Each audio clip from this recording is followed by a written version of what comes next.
السلام علیکم سامعین حضرات، میرے تم سب دوستوں کو بہت بہت السلام علیکم۔ تو میں نے آج جنگل میں گھوم رہا تھا تو میں نے سوچا کہ سب دوستوں کو ایک نئی چیز بتا دی جائے جو طب میں بھی اور بہت سے فائدے کہ ہر تقریباً گھر میں استعمال ہونے والی چیز ہے۔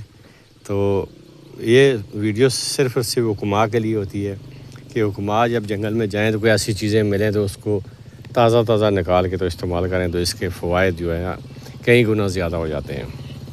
تو یہ ہر گھر میں استعمال ہونے والی چیز ہے۔ یہ ہے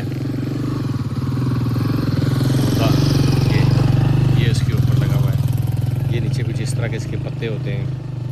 تو یہ پتے کے اوپر ایک ڈنڈی سی نکلتی ہے، جیسے بلنتینیم کی ہوتی ہے، پلاٹینیم کی، تو اسی کی طرح یہ ڈنڈی نکلتی ہے اوپر جا کر نا، تو ایسا یہ لگتا ہے اس کو جیسے آپ مگیں ہوتی ہیں یا فلفل دراز جس کو بولتے ہیں، اس کی طرح کا ایک سٹا لگتا ہے، اور اس کے سٹے کے اوپر یہ سفید رنگ کا بور ہوتا ہے۔ تو یہ بور کچھ اس طرح کا ہوتا ہے، جب سوکھ کے بالکل اور سفید ہو جائے گا تو یہ ہر گھر میں استعمال ہونے والی چیز ہے۔ یہی ہے اسپغول۔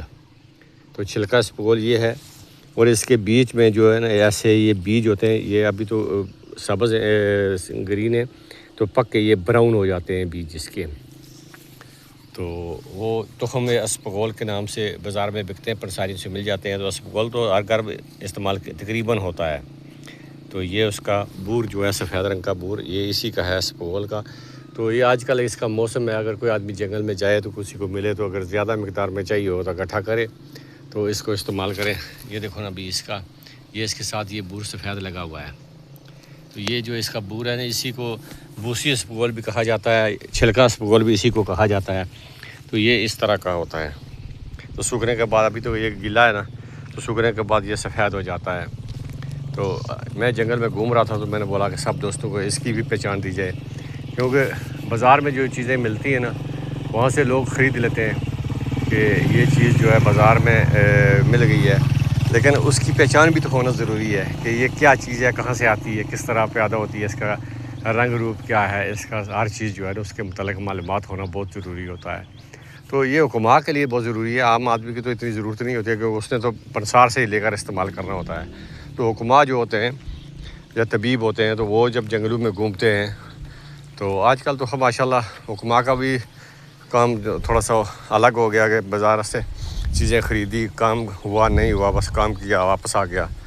تو نہ تحقیق ہے، نہ بوٹیوں کے متعلق ریسرچ ہوتی ہے، نہ کچھ تجارت کے متعلق ریسرچ ہوتی ہے، جو پرانی ریسرچ تھی نا زمانہ قدیم سے چلتی آ رہی ہے۔ تو اسی پہ حکماء جو ہے گزارا کرتے ہیں، کہتے ہیں کہ بس جو ہمارے آباء و اجداد کر گئے ہیں اسی پہ آگے چلنا ہے۔ ایک جو ایسے ناک کی سیدھ سے لوگ چلتے ہیں نا، بالکل اسی طرح۔ تو یہ تقریباً کم و بیش اس طرح کا ہی ہوتا ہے پودا یہ۔ تو جو پلاٹینیم کا پودا ہوتا ہے اس کا اور اس میں یہی فرق ہوتا ہے، اس کا پتا چوڑا بھی ہوتا ہے، تھوڑا سا بڑا بھی ہوتا ہے، اور اس میں رگیں جو ہے نا مختلف شیپ کی رگیں ہوتی ہیں۔ تو اس کا پودا جو ہے اس کے پتے تھوڑے سے چھوٹے ہوتے ہیں، تو رگیں جو ہے نا سیدھی ہوتی ہیں بالکل۔ تو یہ اس کی پہچان تھی۔ تو جنگل میں گھومتی مل گئی تو میں نے بولا کہ سب دوستوں کو اس کے متعلق بھی بتا دیا جائے۔ تو جب بھی کہیں بھی جاؤ کوئی چیز مل جاتی ہے تو کوشش یہی ہوتی ہے کہ سب لوگوں تک اس کو پہنچا دیا جائے تاکہ اس سے لوگ مزید فائدہ لے سکیں۔ یہ ہے اس کا پودا، یہ اس کا پھول ہے۔ والسلام ورحمۃ اللہ وبرکاتہ۔